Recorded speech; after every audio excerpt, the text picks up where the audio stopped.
He threw her into the raging river for her sister, until the Lycan king dove into the depths too. The wind howled through the trees like a living thing, carrying with it whispers of fear and secrets long buried. Lady Seraphine stood at the edge of the cliff, her heart pounding against her chest as if it could escape her body. Below, the river churned and roared, swollen with rain and shadowed by the dark forest. Legend said the river was cursed, that it would drag the guilty into its depths and never let them return. Tonight, Seraphine wondered if those legends were true. She wasn't guilty, at least not in the way anyone could see. Her sister, Elara, had made a mistake, or perhaps the word was misfortune, but the punishment demanded by the Lycan king was cruel and absolute. Elara had broken the rules of the northern provinces, trespassing where humans were forbidden. And now it seemed Seraphine was to pay for her sister's sins. A low growl echoed from the shadows, cutting through the wind. Seraphine turned. His eyes, sharp and golden like a predator's, pierced the darkness. Kalen, the Lycan king, emerged from the mist. His presence was commanding, terrifying, yet oddly magnetic. Cloaked in black furs and shadow, he moved with the elegance of someone born both to rule and to hunt. "Lady Seraphine," he said, his voice smooth, deep, and edged with power. "Do you know why you are here?"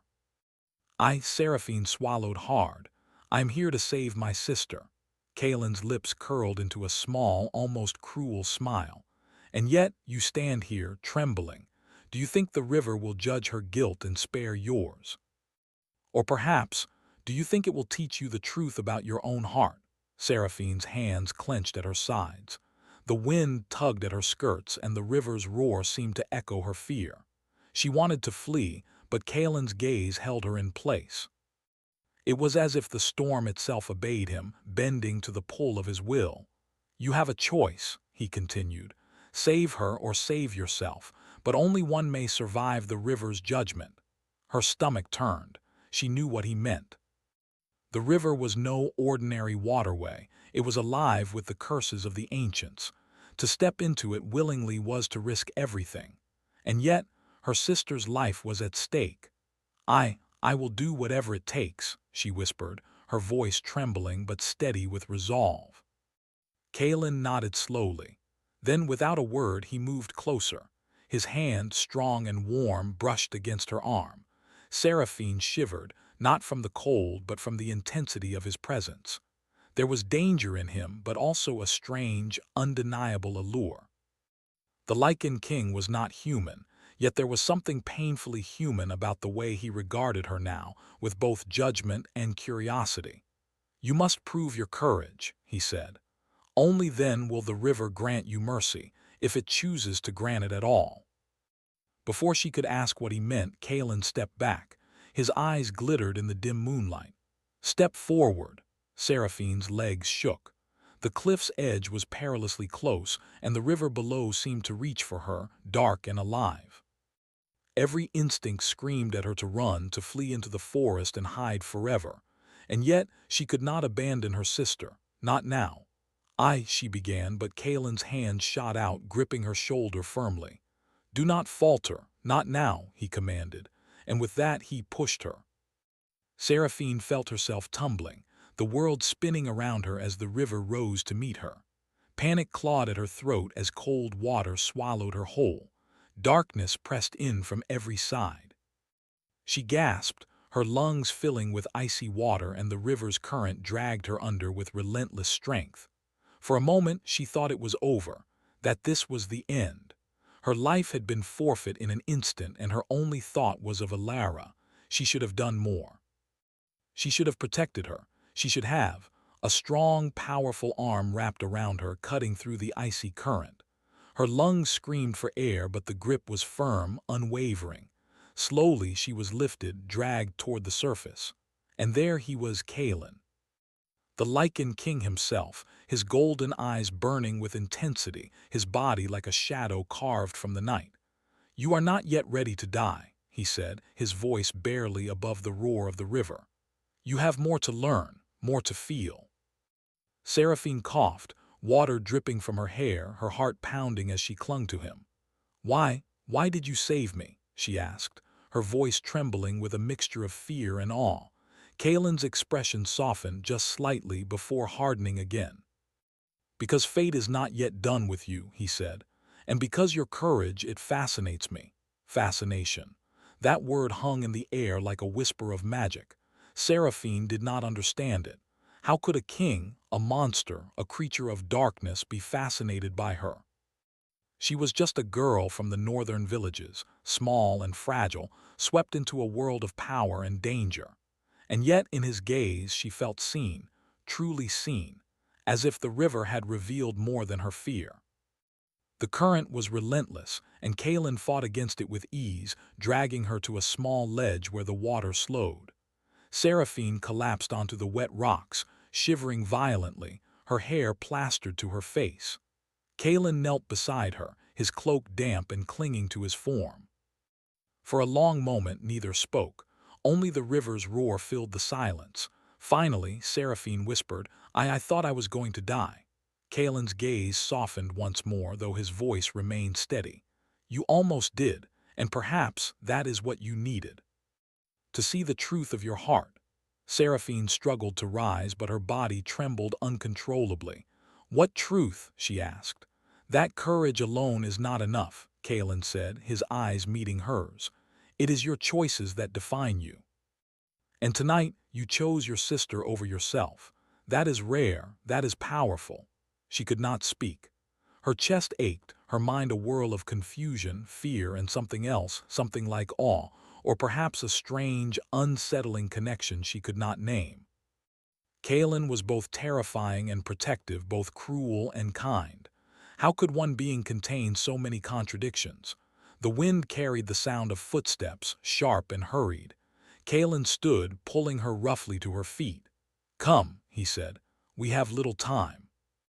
The river does not forgive hesitation, and the night is not safe." He led her through the mist-shrouded forest, his hand gripping hers, not harshly, but with a strength that made her pulse race. The trees whispered around them, shadows bending as if to watch. The air was thick with the scent of wet earth and magic, old and powerful. Seraphine felt both small and significant all at once, caught in a world she barely understood. At last, they reached a clearing. The river stretched behind them, dark and endless, a reminder of the danger that still lingered. Kalen released her hand, though his eyes never left hers. "You have survived the river's judgment," he said, "but do not think this is the end. The river tests more than strength. It tests the soul." Seraphine shivered, wrapping her arms around herself. What happens now?" she asked, her voice barely a whisper. Kalen's gaze grew distant, thoughtful. "Now we prepare. Your sister's fate is not yet sealed, and neither is yours."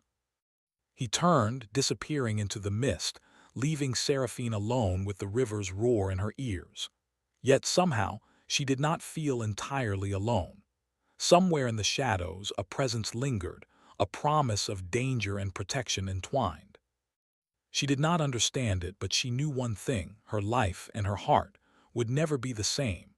And far above, the moon broke through the clouds, casting silver light over the river. It glittered like stars on water, whispering secrets of fate, courage, and love yet to come. Seraphine took a deep breath, steadying herself. The river had tested her, Kalen had saved her, and the night had revealed something she could not yet name. Fear still clung to her, but beneath it was something stronger, a spark of determination. A spark that would not be extinguished, not by river, by king, or by destiny itself. She would save her sister.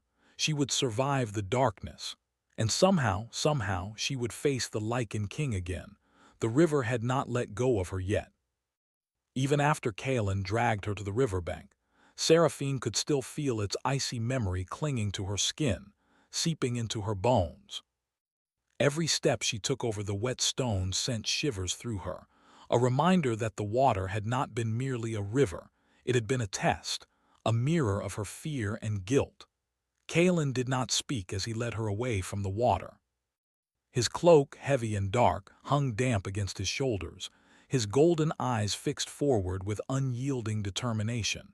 Seraphine struggled to keep up, her soaked skirts clinging to her legs, her hair plastered to her face. The forest around them was thick with mist and shadows, and the air seemed alive, whispering secrets in a language she could not understand. "Where are we going?" she finally asked, her voice breaking the silence. "To a place where the river cannot reach you," Kalen said. His voice was calm, but every word carried authority. "A place where you may learn what it means to survive, and what it means to fight." Seraphine glanced at him, studying his sharp features. The Lycan king was terrifying, yes, but there was something else too, something unspoken in his gaze. Compassion, perhaps, or perhaps a fascination that both unsettled and intrigued her. She could not read him, not entirely, and yet she felt drawn to him in a way that confused her. The forest opened into a small clearing, where the remains of an ancient stone bridge stretched over a hidden stream. Moss covered the stones and the water below glowed faintly, reflecting the moonlight. Kalen stopped, turning to face her fully. "Sit," he commanded softly, pointing to a flat rock. Seraphine hesitated but obeyed. Her knees were weak and she felt the weight of exhaustion pressing down on her. She had survived the river, yes, but only barely. The icy water had stripped her strength, leaving her trembling and shivering. Kalen knelt beside her, placing a hand near hers but not touching. The space between them crackled with tension, unspoken words, and dangerous emotions. "The river tests more than strength," Kalen said quietly. "It tests the heart. It shows what you fear most and what you desire most." "Did it show you yours?" Seraphine hesitated. How could she explain? The river had reflected her guilt, her fear of losing Alara, and yet it had shown something else too. A longing she did not fully understand, a pull toward the man who had thrown her into the depths and then saved her. I saw my sister," she admitted. "I saw her in danger. I saw myself too. I am afraid I cannot save her." Kalen's gaze softened slightly, but his voice remained steady. "Fear is not weakness. It is the first step toward understanding strength. You are stronger than you believe, Lady Seraphine. But strength alone will not save her. You must understand how to fight, not with weapons but with the courage of your heart." Seraphine frowned, struggling to comprehend his words. Fighting with courage. Was it possible to fight with nothing but resolve? And yet, looking at him, their eyes locked in the moonlight, she realized that perhaps she had already begun. She had stepped into the river. She had faced death. That courage, however small, had sparked something in her. The forest seemed to lean closer, shadows stretching around them as if listening. The air smelled of wet earth and something else, something ancient, something magical. Seraphine's heartbeat quickened. "You must learn," Kalen continued, his tone deepening, "that survival is not just about avoiding death. It is about knowing when to take risks, when to trust, and when to act. The river will not always save you, and I will not always be here." Her breath caught. The thought of facing the dangers ahead without him was terrifying. And yet, she knew he spoke the truth. Even now, the forest whispered threats she could not see, and beyond it lay enemies she could not imagine. "Then teach me," she said, her voice firm despite the trembling of her hands. "Teach me how to survive, teach me how to save her." Kalen's golden eyes studied her, and for a moment she thought he would refuse. But then, slowly, he nodded. "Very well," he said. "But understand this, it will not be easy. The river has tested you once. Now you must learn to face what lies beneath the surface, the currents that cannot be seen, the darkness that cannot be touched, and the truths you may not wish to know." Over the next hours, Kalen guided her through the forest. Every step was a lesson in awareness and control. He taught her to listen to the whispers of the trees, to feel the vibrations of the earth beneath her feet, and to anticipate danger before it arrived. He showed her how to move silently, how to use her fear as a tool rather than a chain, and how to observe without reacting impulsively. Seraphine struggled, of course. Her limbs ached, her mind raced, and the fear never fully left her. Yet Kaelin's presence was both terrifying and grounding. He pushed her to her limits, but he never let her fall. Each time she stumbled, he caught her, not always with hands, but sometimes with a word, a glance, a presence that steadied her shaking soul. As night deepened, the lessons became more personal. Kaelin spoke of the Lycan king's burdens, of the loneliness that came with power, of the curse that had made him what he was. He spoke of mistakes, betrayals, and the consequences of fear unchecked by courage. And Seraphine listened, fascinated despite herself. She had never imagined that a creature so fearsome could carry such weight, such depth of feeling. "You have lived a sheltered life," Kaelin said finally, his eyes catching the moonlight. "And yet you carry more courage than many who have known only war. That is rare. That is extraordinary." Seraphine felt warmth in her chest at his words, a mix of pride and something far more complicated. She was drawn to him in ways she could not name, but she also feared it. He was dangerous. He was the Lycan king. And yet, when he looked at her, it was not with hunger or cruelty, but with interest, fascination, and perhaps even respect. Before she could dwell on it further, a scream pierced the night. Seraphine's heart lurched. It was Alara's voice, frightened, desperate, calling for help. Kaelin's head snapped toward the sound, eyes narrowing. "Your sister," he said, his voice low and tense. "They have taken her. She is in danger once more." "Who? Who has her?" Seraphine demanded, panic rising in her chest. Kaelin did not answer immediately. He only tightened his cloak around him and gestured for her to follow. "Enemies of the crown, enemies of the Lycan king, you must stay close. Do not falter now, Lady Seraphine. This is your chance to act, not just to survive, but to protect her." They moved swiftly through the forest, shadows clinging to them like a second skin. The moonlight barely penetrated the thick canopy, and Seraphine had to focus on Kaelin's presence to avoid stumbling. Each step brought the screams closer, and the fear in her chest twisted with guilt. She had promised to save her sister. She had promised to survive. Now, both promises collided in a storm of adrenaline and dread. Finally, they reached a clearing where a group of shadowed figures had surrounded Alara. The young girl's hands were bound, and she trembled, her eyes wide with terror. Seraphine's heart clenched at the sight. Kaelin stepped forward, his presence radiating authority and danger.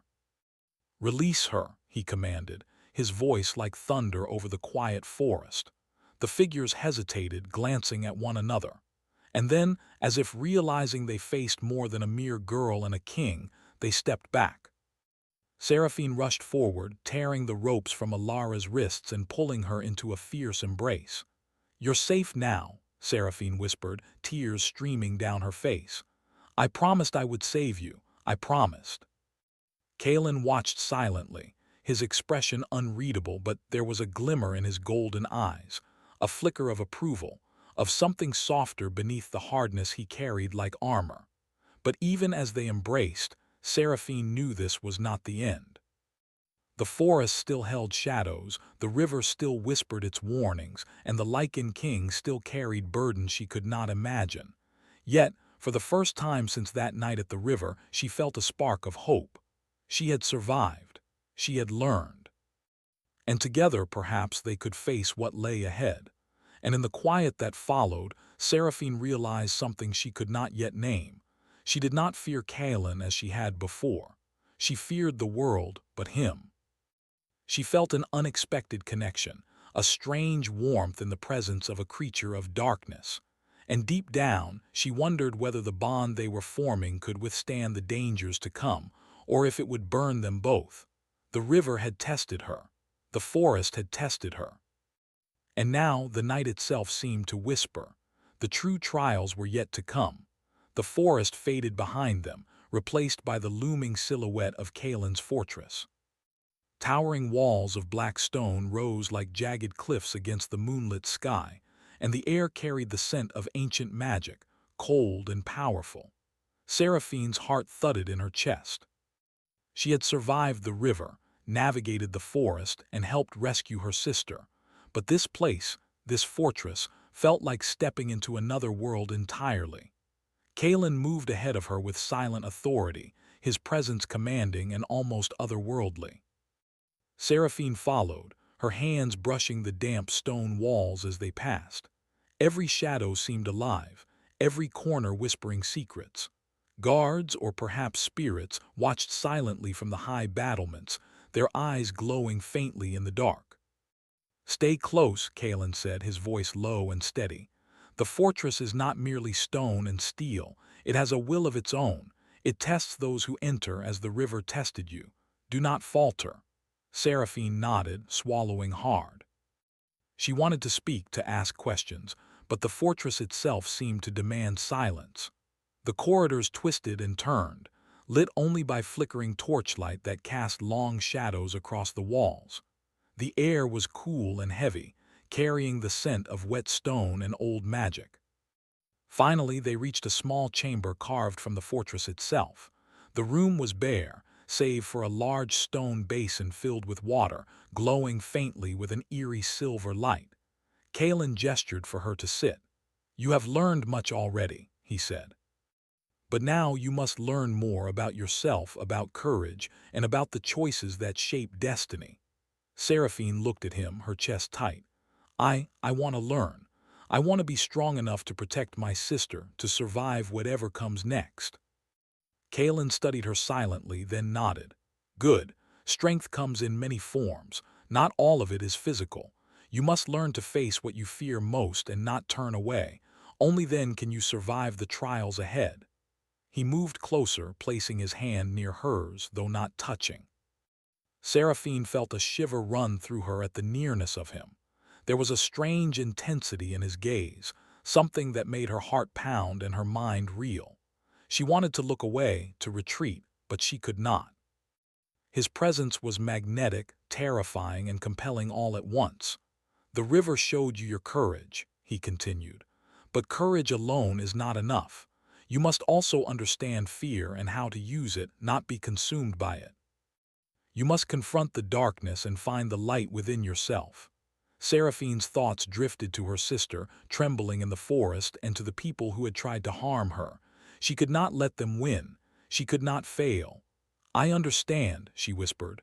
"I will try." Kalen nodded slowly. "Good. Then we begin." For hours he guided her through the fortress, teaching her to move silently, to listen, to sense the magic that lingered in the stone walls. He showed her hidden passages, secret alcoves, and ways to anticipate danger before it arrived. Seraphine struggled, of course. Her body ached, her mind spun with fear and exhaustion, but Kalen's presence kept her steady. Every stumble was met with his silent guidance, every moment of doubt countered by a glance that seemed to anchor her in the storm of her own emotions. As they walked, Kalen spoke of the Lycan king's burdens, the weight of centuries, the loneliness of power, and the curse that had made him both feared and revered. He spoke of mistakes, betrayals, and the lessons learned too late. Seraphine listened, captivated despite herself. She had never imagined that a creature so fearsome could carry such depth of emotion, such pain, and yet command respect and loyalty with ease. "You have lived a sheltered life," Kalen said finally, his golden eyes fixed on hers. "And yet you possess more courage than many who have known only battle. That is rare and precious." Seraphine felt warmth in her chest, a mixture of pride and something far more complicated. She was drawn to him in ways she could not name, yet also fearful. He was the Lycan king, a creature of immense power and danger. And still, when he looked at her, it was not with hunger or cruelty, but with fascination and perhaps respect. Before she could dwell on it further, the fortress trembled slightly, and the air grew colder. A shadow moved along the wall, almost too fast to see. Kalen's expression darkened, his body tensing like a coiled spring. "They are here," he said, his voice low and dangerous. "The ones who threaten your sister, they have followed us. This fortress will protect us, but it will not hide us completely." Seraphine's pulse quickened. "Then we fight?" she asked, her voice barely above a whisper. Kalen studied her, his eyes softening briefly. Yes, he said finally, but not recklessly.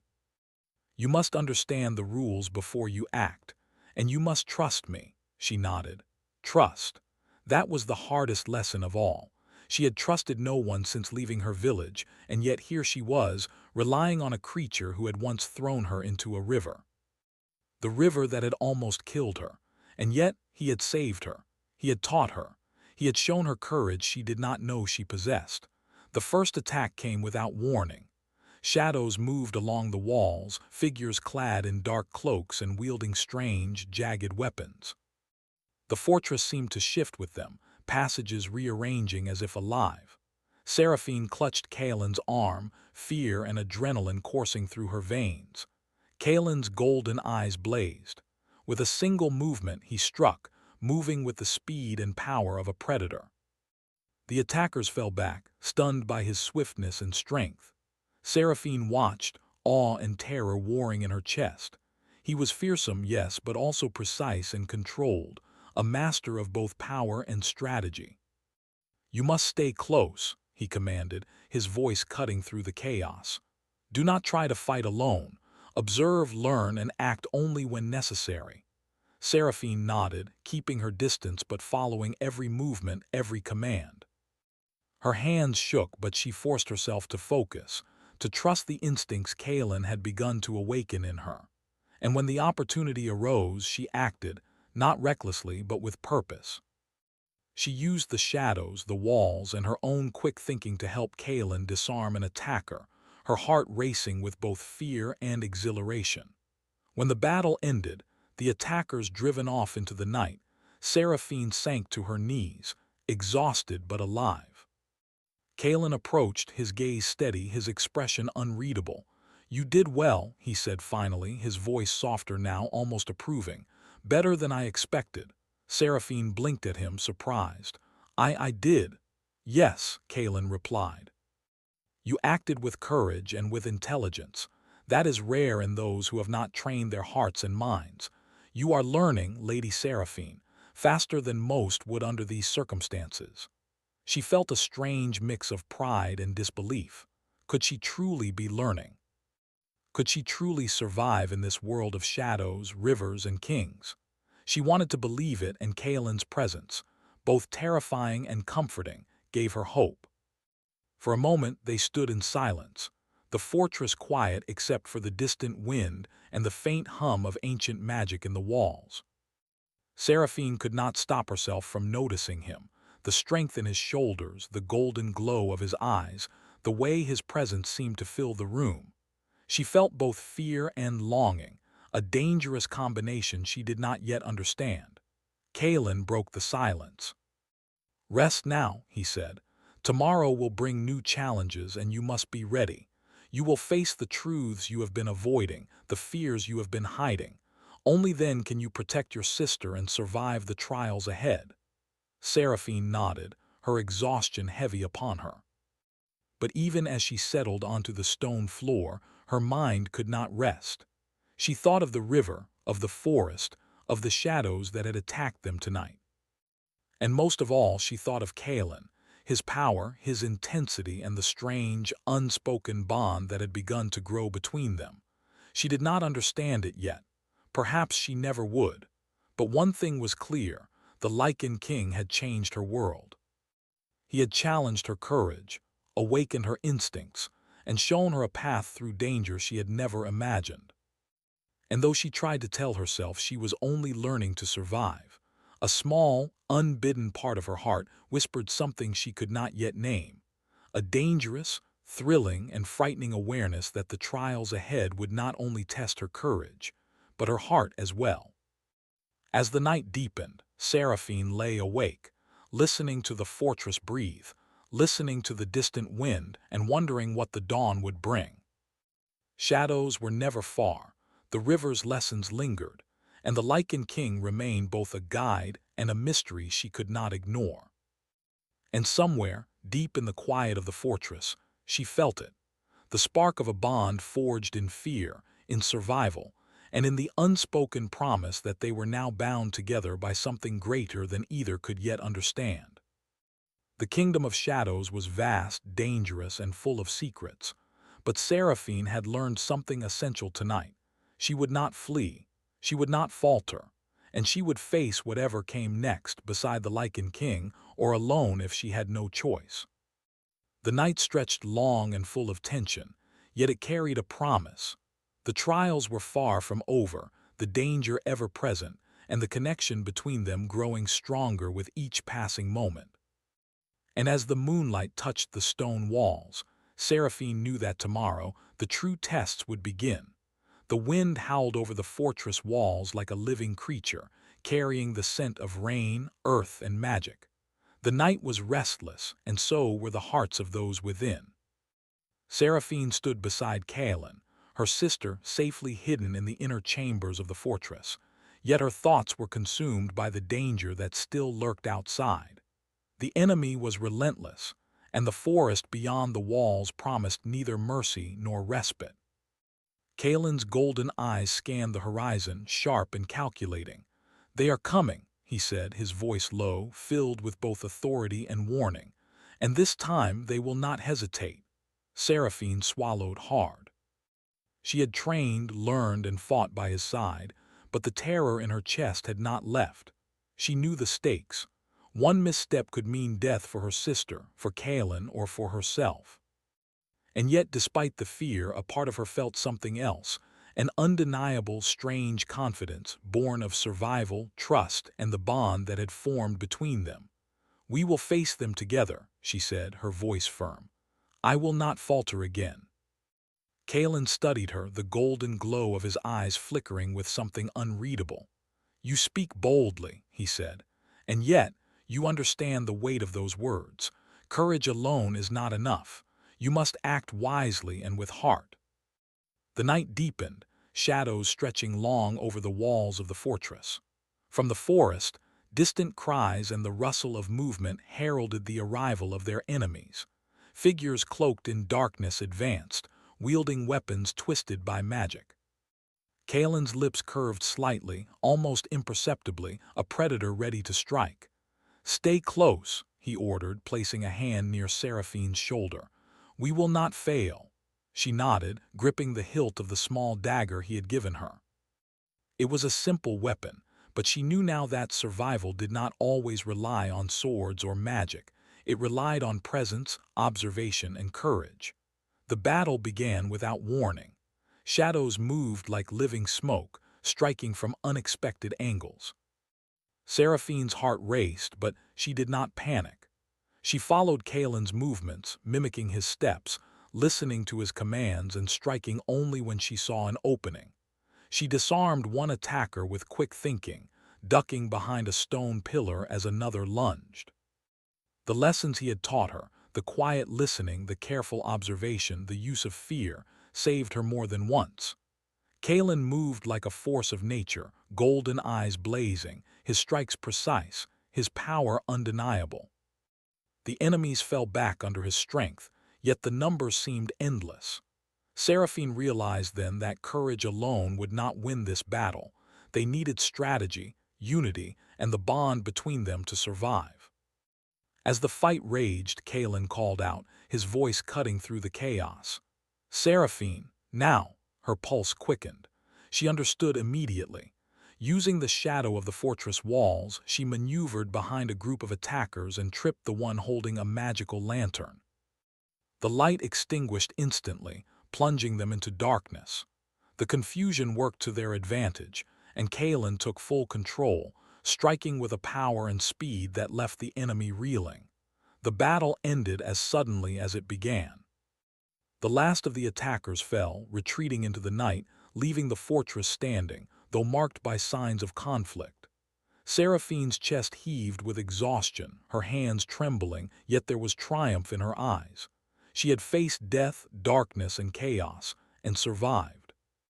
Kaelin approached, his expression unreadable, though the intensity of his gaze softened slightly.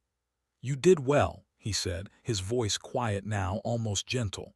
"Better than I expected. You acted not out of fear but out of resolve. That is rare." Seraphine exhaled shakily, feeling the weight of her fatigue and the adrenaline slowly leaving her body. I could not have done it without you, she admitted. Kaelin's gaze lingered on her, the golden light of his eyes reflecting the moonlight. Perhaps. But you also have learned to stand beside me, not merely behind me. That is the true test. That is the difference between survival and surrender. Her chest tightened at his words. To stand beside him, to fight as an equal in spirit if not in strength, felt like a victory far greater than any battle. And yet it was more than that. Something unspoken pulsed between them, a bond forged in fear, trust, and shared danger. For a long moment, neither spoke. The fortress was quiet, the echoes of the battle fading into the night. Then Kaelin finally said, his voice almost softer, almost vulnerable, "You have grown, Seraphine, stronger, braver, wiser, but there is one final test yet." Her eyes widened. Final test. Kaelin's expression darkened, the golden light in his eyes flickering. The curse that binds me, the enemies who seek your sister, all are connected. To truly protect her, and to survive, we must face what lies at the heart of this darkness. Seraphine felt a chill run down her spine. The river, the forest, the fortress, none of it had prepared her for this. Yet she did not hesitate. "Then we face it together," she said. Kaelin's eyes softened slightly, and for the first time a small, almost human smile curved his lips. "Together," he agreed. They moved through the fortress in silence, following a hidden passage that led deep beneath the stone walls. The air grew colder, heavier with magic and shadows, and Seraphine's heart pounded. The passage opened into a vast chamber, illuminated by a faint, silver glow. In the center stood a figure cloaked in darkness, a presence so oppressive that the air itself seemed to quiver. "You," Kaelin's voice was low, filled with fury and determination.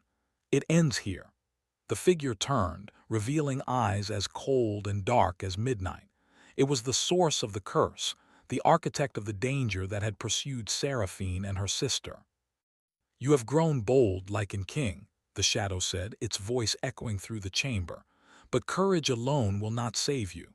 Kaelin stepped forward, his body radiating power. "No, but it is enough when guided by heart and resolve," he said. Seraphine felt a surge of fear and determination intertwine. She did not stand behind him. She stood beside him, ready to act, ready to fight, and ready to protect her sister and herself. The battle that followed was fierce and otherworldly. Shadows twisted and lunged, magic clashed with magic, and the chamber trembled under the force of power unleashed. Kaelin's strength was immense, but he moved in tandem with Seraphine, guiding her, protecting her, and trusting her instincts. She struck when necessary, ducked when needed, and even shielded him from a blow that might have harmed him.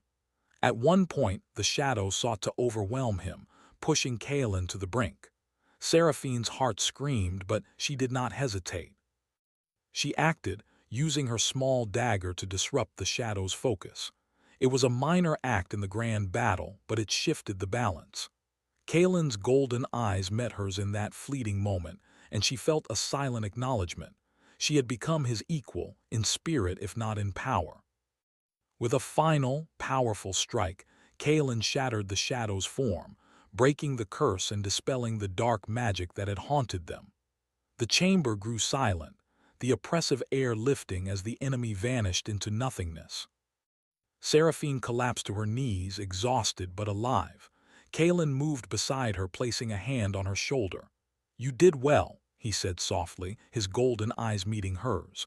"More than well. You faced the darkness and you did not turn away." Tears sprang to Seraphine's eyes. She had feared, struggled, and doubted herself, yet she had survived, and she had fought beside the Lycan King, not behind him. She had grown stronger, braver, and wiser, and something in her heart had changed, too. Kaelin's gaze lingered on her, and for a moment the chamber seemed to shrink until it contained only the two of them. The golden light of his eyes softened, and he spoke, his voice almost tender. "You are no longer the girl I threw into the river. You are something far stronger." Seraphine swallowed, her chest tight. "And you are no longer the king I feared," she whispered. "You are more." He studied her, a slow, almost imperceptible nod acknowledging the truth of her words. There was no rush, no declaration, only the quiet understanding between two souls forged in survival, courage, and trust. Outside, the moon rose higher, casting silver light over the fortress and the lands beyond. The river, once a symbol of judgment and fear, now shimmered with calm, reflecting the dawn of a new beginning. Seraphine stood, brushing the dust and sweat from her skirts, and turned to Kaelin. "Together," she said softly, the word carrying all the promise, trust, and unspoken bond they had formed. "Together," Kaelin echoed, his voice strong and sure. And in that moment the fortress, the shadows, and the river itself seemed to bow to the strength of their bond. The danger had passed, the curses lifted, and the sisters were safe. Yet the bond between Seraphine and the Lycan king was no longer just necessity. It was something enduring, forged in fire, fear, and trust, and tempered by the courage of two hearts willing to stand against the darkness.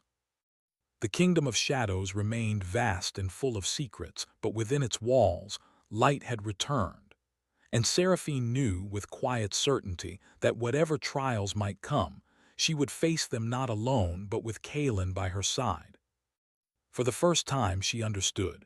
Courage, love, and trust were stronger than any darkness, more enduring than any curse, and capable of transforming even the most haunted of hearts. And as the moonlight bathed the fortress in silver, the Lycan king and the girl who had once fallen into the river stood together, ready to face the world, together, unbroken and forever changed.